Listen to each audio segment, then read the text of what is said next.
What is up, my friends? Welcome back to the Hippo Film Club. I saw two movies this week, Obsession and Hokum. The only thing I'm obsessed with is Curry Barker's fit on the red carpet.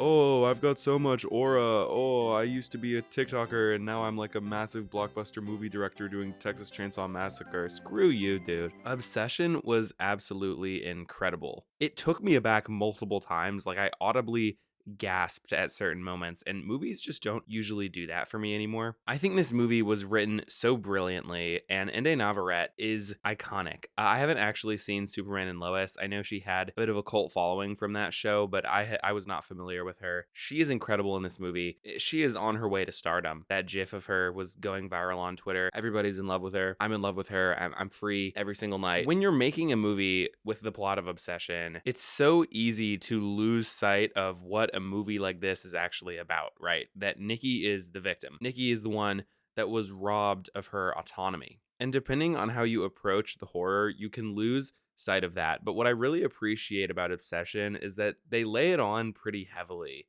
that Nikki is the victim. There is a scene where she straight up spells it out. The real Nikki says that the other Nikki is asleep, and she begs Bear to kill her. There are so many sinister moments. I mean, there is a scene in a car that is it's one of the best jump scares I've seen in years. Curry Barker edited the film as well. So many movies are saved in the editing room like you would not believe it. Directors are saved by editors time and time again. But there is so many brilliant choices in here that you can just tell like were probably thought of when the script was being written. There is a cut after this diner scene that I think just it defines the entire movie. As the movie was approaching its end and he takes the oxycodone and is sitting on the tile, I was thinking, is the movie going to end like this? Like, that'd be kind of ridiculous, right? Because Nikki will wake up from her curse, like we were told, and be in this murder house, this absolute insane situation, and the movie leaves us on that. It makes the choice to show us that. It doesn't give Bear this noble ending where he fixes everything by giving his life to give hers back, right? It shows us, like, at the end of the day, at the end of all of this, Nikki is still the victim. Nikki didn't do anything, and now she's surrounded. I mean, there's 2 dead bodies or 3 dead bodies around her. Everybody, like, it's just a ridiculous situation. And the movie never loses sight of that. It never loses sight of what the actual problem is. It's nice seeing that guy that was in the skits with Curry Barker. There's one scene near the end of the movie where him and Bear are arguing, and it just is like one of the sketches where he's like arguing with Curry Barker. Like, he's just doing that. And it's kind of charming to see him like take his friend and still put him in that stuff. I enjoyed that. He also is the smartest Wish character ever. I just talked in my shorts video a couple weeks ago about how I think characters in movies like never know how to make wishes. Well, this guy does. So that's good. Let's talk about how fucking creepy Ende Navarrete's performance is. Oh my god, she's so good. Oscar-worthy stuff, honestly. The way that she can move her face, the way that she can move her body, the way that she can snap intonal delivery in her lines. It's incredible. She's genuinely an amazing actor, and I want to see her in more stuff. The other guy who plays Bear, he looks like Charlie Kirk from a certain angle. Sometimes he even looks like Dave Franco. The funny thing is, I was thinking this in the theater, and when I went to go write my little letterboxed one-liner, that first review that showed up was that he looked like their kid. So that felt pretty vindicating. The movie drives me insane too because like Bear could have a totally cool life, right? Like there was a girl that liked him. He had multiple opportunities to at least shoot his shot and still have like a fine relationship with Nikki, even if she rejected him.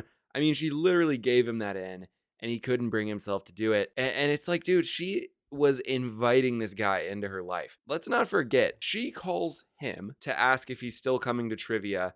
He's like, oh, I don't think I'm going to make tonight. And she was like genuinely upset. And then after trivia later that night, and before the wish was granted, mind you, she's saying like, hey, like whenever you need to talk, whenever you have, your emotions hit you, call me, talk to me. She wants this guy in her life. Doesn't have to be a romantic capacity. He can accept that. But that's kind of the horror of the movie. I mean, besides the fact that he completely robbed this woman of her life and autonomy, he can't view her as a person. I mean, that is really the horror for him is that he cannot view Nikki as a person. And he realizes that at the end of the movie, I viewed Nikki as this thing. And even though I thought I viewed Nikki as her own person, I only viewed like Nikki as like what I thought Nikki is. He says it in the movie. He says, just be Nikki again.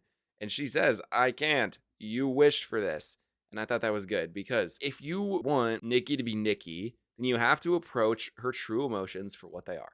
This is what you got to do. For example, in the very beginning of the movie, Nikki makes it clear that she's not happy at her job and that she is going to put in her 2 weeks, or that she already had. So the fact that later in the movie, after he's made the wish, she's still working there. So it's not like, oh, he's kind of drip feeding into learning. You know, we saw when he was trying to buy her the necklace before he even made the wish. He knows what Nikki likes and doesn't like. He consistently chooses to ignore that because he wants his relationship to be the way he wants it to be, right? He wants to give her gifts. He wants to call her Freaky Nikki, I guess. And he wants her to work at the music store, even though she doesn't want to work there.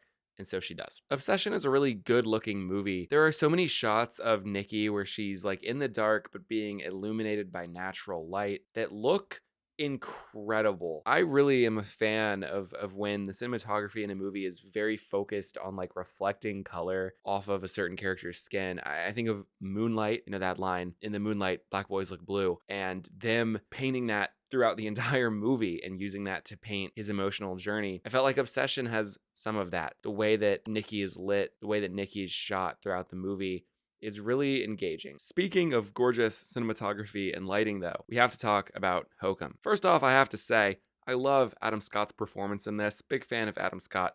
That's my close personal friend, the biological brother from Step Brothers. Someone has to get this guy away from elevators.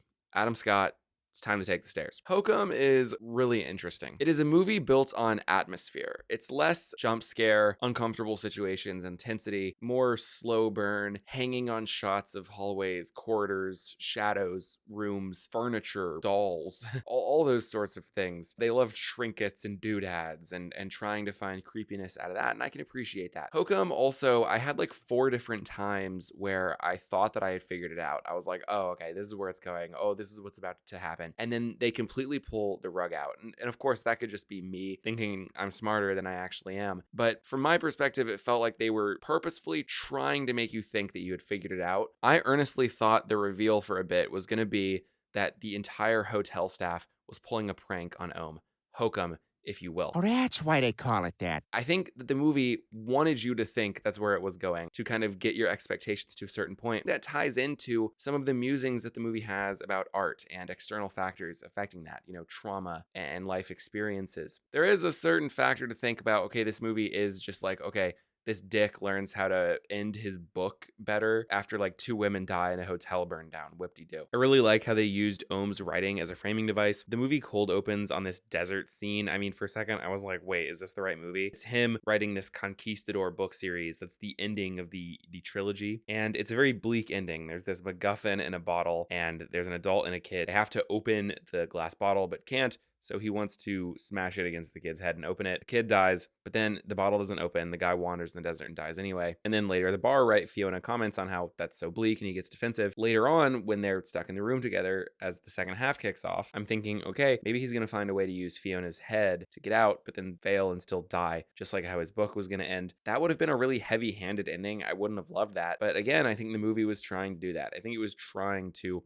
play into your expectations of like what will happen in a story. And that directly goes into Ohm and the movie's musings on his outlook on storytelling in life. I need to watch the movie again before I feel like I have like a fully fleshed out thought on what it's trying to say. It's certainly interesting how Ohm gets very defensive about how, oh, my art is challenging. It's meant to be challenging. That's why it's bleak. But then he also looks down on everybody who enjoys his art. Simultaneously, he ironically will not be challenged by the Irish folklore. He won't be open-minded, which ultimately leads still to the Irish folklore helping him, saving his life, and leading him to become a better writer. So there's a lot of irony there. Ohm has so many expectations about how the world works, about how writing works, about how stories work, and at every point in the story he's proven wrong at the same points that you, the audience member, are proven wrong about what you thought might have happened. And I found that to be interesting, though I do think ultimately it doesn't coalesce into like a grand statement. It's just like, yeah, Ohm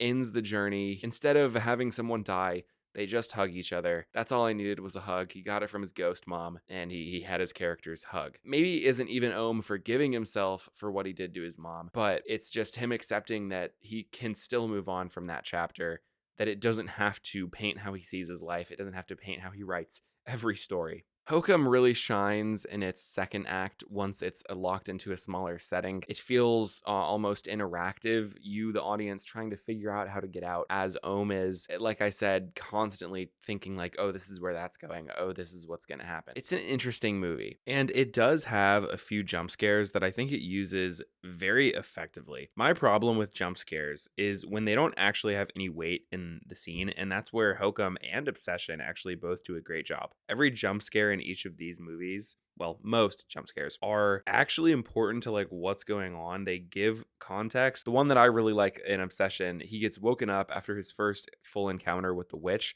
and you think it's like that freaky rabbit thing from the TV, but then it's just the Irish guy. I don't even remember his name. But so not only is it's using a jump scare as a transition, the guy also ends up revealed as a monster like 2 minutes later.